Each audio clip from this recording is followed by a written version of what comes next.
There's a silent crisis brewing in the American West. As beautiful as our national parks and forests are today, this landscape is a withered remnant of the wild place it once was. Wolves, icons of wilderness in the United States, have disappeared from the lands they used to call home. As a result, entire ecosystems are unraveling.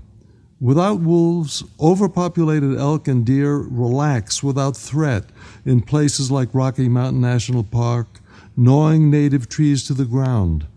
Without trees, many species cannot continue to live. Songbirds do not have habitat. Beavers do not have building materials. The ecosystem cannot sustain itself. This is why we must return wolves to the West. The West needs them. Unlike many other carnivores, wolves hunt cooperatively and openly chase deer and elk, keeping them on the move. With this system in place, aspen and willow trees are allowed to thrive along with all the wildlife that depends on them. This makes such a huge difference that scientists liken the wolves' ecological influence to that of fire and weather.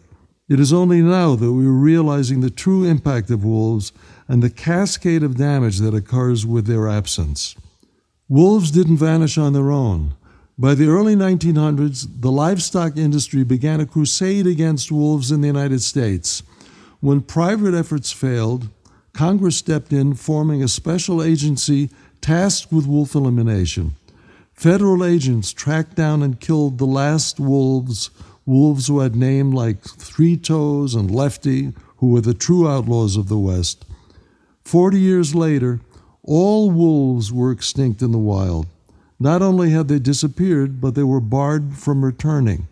By 1995, in response to mounting pressure and the urging of scientists, the government yielded and decided to reintroduce the wolf in a few designated areas. Biologists began releasing wolves back into Yellowstone and central Idaho, and within less than a decade, wolves had reclaimed a small section of their former home. Today, these sections of the West are recovering. Though the Yellowstone wolf experiment is an initial success, wolves have reclaimed only 5% of their range of the lower 48 states. Despite this modest recovery, the livestock industry keeps constant pressure on the government to decrease protections for wolves and prevent them from living in the areas which need them the most.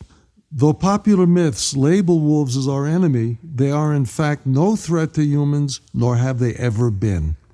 Without question, wolves need the West to recover, and the West needs wolves for revitalization.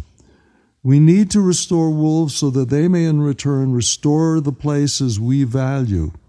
From Colorado's Rocky Mountains to the forested rims of the Grand Canyon and down to the greater Gila, bringing back wolves will bring back the wild. I'm Alan Arkin. Please join me as I support Wild Earth Guardians in wolf recovery.